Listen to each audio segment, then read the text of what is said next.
নমস্কার বন্ধুরা, ভাইফোঁটার শুভেচ্ছা জানিয়ে শুরু করছি আজকের পর্ব।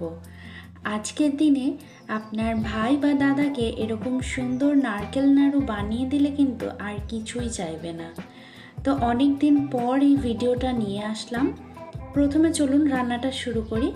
তো তার জন্য একটা বোলের মধ্যে নিয়ে নিচ্ছি এখানে আমি 1.5 কাপ পরিমাণে নারকেল কোড়া। এটা ফ্রেশ নারকেল হলে সব থেকে ভালো হয়। তারপর এর মধ্যে দিয়ে দেব 1.5 কাপের মতন চিনি আর নারকেলটার পরিমাণটা সম পরিমাণ রাখলে সব থেকে ভালো হবে। এখন চিনি আর নারকেলটাকে খুব ভালো করে হাতের সাহায্যে ম্যারিনেট করে নেব। তো প্রায় আমি 1 মাস ভিডিও দিইনি, আর মনে হয় যেন এখনও 2 থেকে 3 মাস আমি ভিডিও দিতে পারবো না। তো আশা করি যারা আমাকে ভালোবাসেন অবশ্যই পাশে থাকবেন, আর আমিও কিন্তু তাদের পাশে থাকব। এখন চিনি আর নারকেলের মিশ্রণটাকে ঢাকা দিয়ে 2 ঘন্টার জন্য রেস্টে রেখে দেব। তারপর কড়াইয়ের মধ্যে দিয়ে দিলাম 2/3 কাপ পরিমাণে দুধ, আর দিয়ে দিলাম 2 টেবিল চামচ পরিমাণে গুঁড়ো দুধকে জল দিয়ে মিশিয়ে নিয়েছি, সেটাই দিয়ে দিলাম। এখন দুধটা খুব ভালো মতন করে ফুটিয়ে নিয়ে ওর মধ্যে দিয়ে দেব নারকেলের মিশ্রণটা। আর ভিডিও দিতে পারবো না, তার একটু পার্সোনাল কারণ আছে, অবশ্যই কোনো দিন সম্ভব হলে জানিয়ে দেব।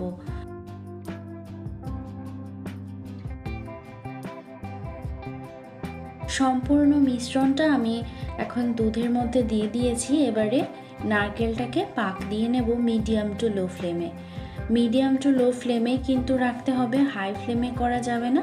আর অনবরত কিন্তু নাড়াচাড়া করে এই পাকটাকে রেডি করে নিতে হবে।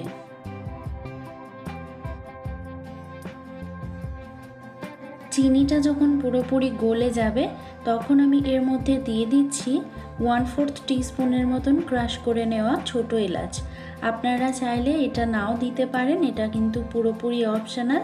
তারপর দিয়ে দিচ্ছি 1 টেবিল চামচ পরিমাণে ঘি। এখন সব কিছুকে আরও কিছুক্ষণের জন্য নাড়াচাড়া করে নেব। আর এখানে কিন্তু পাকটা প্রায় শুকনো হয়ে এসেছে, আর কিন্তু রেডিও হয়ে গেছে। এবারে আমি এই পাকটাকে আরও 2 থেকে 3 মিনিটের জন্য রান্না করে নিয়ে তারপর একটা প্লেটের উপরে আমি নামিয়ে নেব।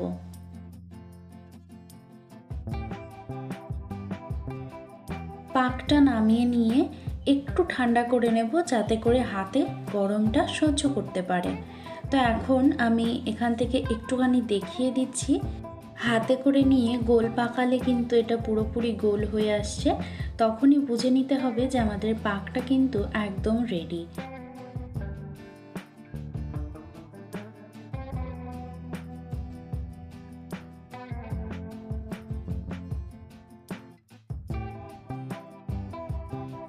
এবারে হাতে একটুখানি ঘি বুলিয়ে নিচ্ছি, যাতে নাড়ুগুলো পাকানোর সময় হাতে না লেগে যায়। আর গরম থাকতে থাকতে কিন্তু এটাকে বানিয়ে নিতে হবে, ঠান্ডা হয়ে গেলে কিন্তু এটার আর নাড়ুগুলোকে পাকবে না। তো আস্তে আস্তে করে সব নাড়ুগুলোকে আমি এইভাবে পাকিয়ে নিচ্ছি।